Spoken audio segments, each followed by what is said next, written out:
¿Sabías que los toltecas no eran una tribu, sino una élite de sabios que enseñaban cómo despertar del sueño colectivo? Este video mezcla historia arqueológica con interpretaciones modernas del neotoltequismo. Disfruta ambas capas. ¿Quiénes eran los toltecas? Un nombre que resuena con poder, arte y misterio. Pero no es solo historia antigua, es una herencia que dejó una pregunta flotando en el aire de México hace más de 1000 años. ¿Qué pasa si la vida que conocemos es, en realidad, una ilusión? Ellos no fueron solo guerreros o arquitectos, fueron maestros constructores de conocimiento, artistas y filósofos que buscaban la maestría del espíritu. Hoy, vamos a desenterrar su sabiduría para entender por qué las claves para una vida sin sufrimiento están ocultas en las ruinas de su imperio. Los toltecas florecieron entre los siglos X y XII. Su capital, Tula, o Tollan-Xicocotitlán, no era solo una ciudad, era el centro del mundo civilizado. Allí levantaron los inconfundibles atlantes de Tula. Míralos bien. Estos gigantes de más de 4 metros de altura no son solo esculturas, son los pilares que sostienen el cielo tolteca. Su tamaño y el misterio que encierran aún nos impresionan. Pero aquí viene el primer giro.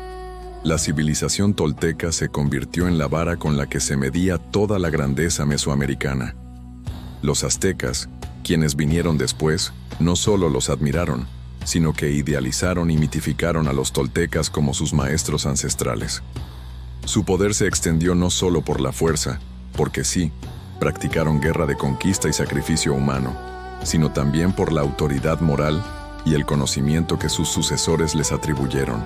Y detrás de todo, una figura legendaria, Seacatl Topiltzin Quetzalcóatl, el gobernante sabio que, según las crónicas escritas siglos después, intentó guiar a este pueblo con una ética que ponía la sabiduría por encima de la guerra.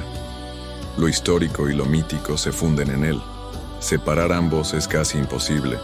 El nombre, Tolteca, es la clave de su grandeza. Significa literalmente maestro constructor o artista eximio. Y esto no es un accidente. Su sociedad estaba obsesionada con la maestría. Cuando los aztecas hablaban de un gran artista, artesano o filósofo, no usaban la palabra genio, decían, es un tolteca. Se convirtió en un título de excelencia que se ganaba con el conocimiento. Su religión se centraba en Quetzalcóatl, el dios de la sabiduría. Para ellos, la divinidad no era un capricho de los cielos, era conocimiento aplicado que permitía alcanzar un delicado equilibrio cósmico. ¿Te imaginas una civilización donde ser sabio era tan valorado como ser guerrero? Esa fue Tula, pero lo que realmente nos interesa hoy es su filosofía, o más precisamente, lo que la tradición posterior construyó a partir de sus bases culturales. Aquí es donde la historia se pone interesante. Lo que los toltecas históricos dejaron, una cosmovisión náhua compleja, observable en códices y crónicas coloniales. Conceptos verificables como el dualismo entre lo físico y lo espiritual, el valor de la palabra ritual, los huehuetlactoli o discursos de los ancianos, y una búsqueda de equilibrio cósmico. Lo que se construyó después. En el siglo XX, autores como Carlos Castaneda, controversialmente mezclando antropología con ficción, y más tarde Don Miguel Ruiz, reinterpretaron estas bases náhuas creando lo que hoy conocemos como neotoltequismo, un sistema filosófico moderno inspirado en fuentes antiguas pero expresado con lenguaje contemporáneo. ¿Esto lo hace falso? No necesariamente. Lo hace sincretismo vivo, algo que las culturas mesoamericanas siempre hicieron de maravilla. Entonces, cuando hablo de filosofía tolteca en este video, entiende que mezclo elementos náhuas verificables históricamente, mitos que los aztecas tejieron sobre los toltecas y reinterpretaciones del siglo XX que resonaron globalmente. Y sí, voy a contártelo como una historia épica porque eso es lo que es. Pero ahora sabes qué capas estás escuchando. La tradición que nos llega de las culturas náhuas desarrolló una comprensión profunda de la realidad en capas. Hablaban de que vivimos en algo parecido a un sueño colectivo, una ilusión que heredamos de la sociedad, y que la misión de la vida es despertar. Para lograrlo, dividieron la realidad en dos: el mundo del tonal, lo físico, lo conocido, lo que puedes tocar, y el mundo del nahual, lo espiritual, lo invisible, las fuerzas que no vemos pero que sentimos. Estos conceptos aparecen en fuentes coloniales y son verificables como parte del pensamiento nahua. Y para transitar entre ambos mundos, solo había una herramienta: la palabra. La interpretación moderna, popularizada especialmente por Castaneda y Ruiz, enfatiza lo que llaman el encantamiento. La idea de que lo que decimos puede construir o destruir, puede liberarnos o esclavizarnos. Cada vez que hablas, estás lanzando un hechizo sobre tu propia realidad. ¿Los toltecas históricos usaban exactamente este lenguaje?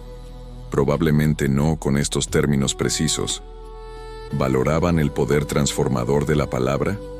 Absolutamente sí. Está documentado en sus prácticas rituales y textos transmitidos.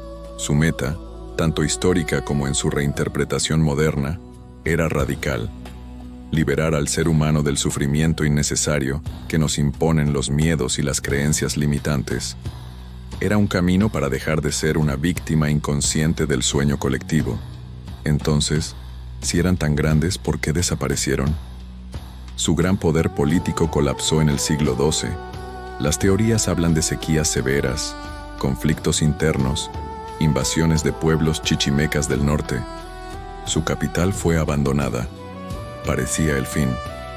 Pero aquí hay dos historias sobre qué pasó después. La historia arqueológica.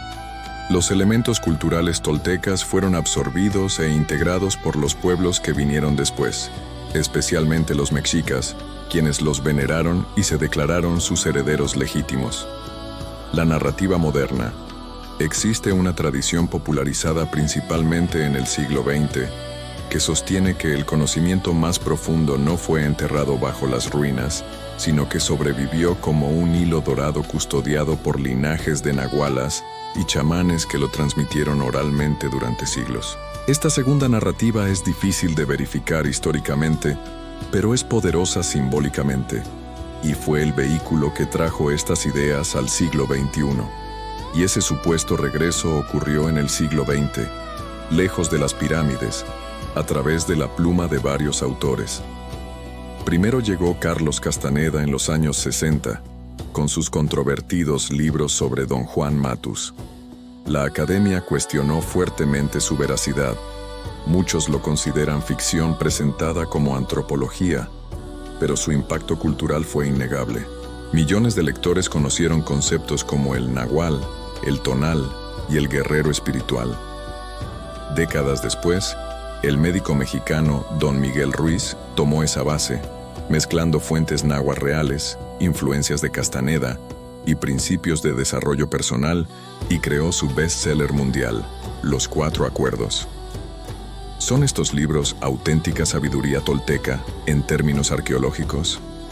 No en sentido estricto. Los toltecas del año 1000 después de Cristo no hablaban de acuerdos con este lenguaje. ¿Representan una evolución legítima de conceptos náhuatl reales? Eso es más debatible, pero más interesante. Son un puente entre cosmovisión mesoamericana y necesidades del mundo moderno. ¿Funcionan en la práctica para millones de personas? Los números dicen que sí. Hoy, millones de personas aplican estos principios nacidos en algún punto entre la Mesoamérica clásica y California contemporánea para combatir la ansiedad y el estrés modernos.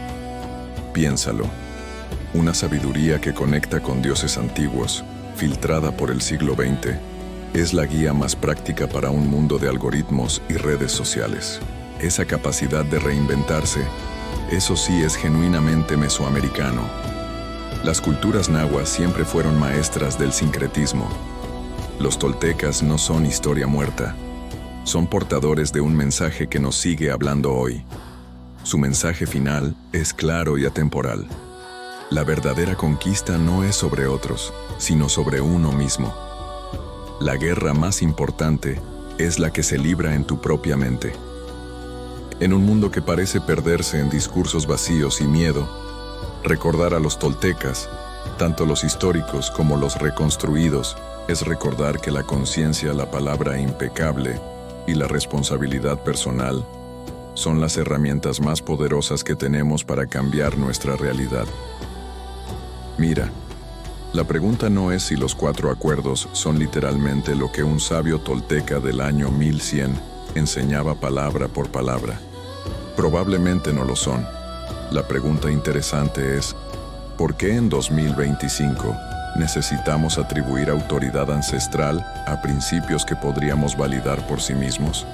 Tal vez porque la sabiduría se siente más real cuando viene envuelta en misterio y antigüedad. Tal vez porque conectar con raíces profundas nos da identidad. Tal vez porque es más fácil escuchar un consejo si viene de un maestro tolteca que de tu terapeuta. Y está bien. Ese fenómeno, la búsqueda de legitimidad en el pasado, es tan humano como mesoamericano. Este es el legado tolteca, una invitación a despertar, a convertirnos en maestros constructores de nuestra propia vida, a vivir con absoluta claridad. Si llegó a ti a través de ruinas arqueológicas, crónicas aztecas, libros de Castaneda o un video de YouTube, al final, lo que importa es si despertaste. Si te ha gustado este video, compártelo con las personas que quieres y amas. Dale like, suscríbete al canal y comenta si quieres que haga videos analizando los 4 acuerdos. Hasta pronto.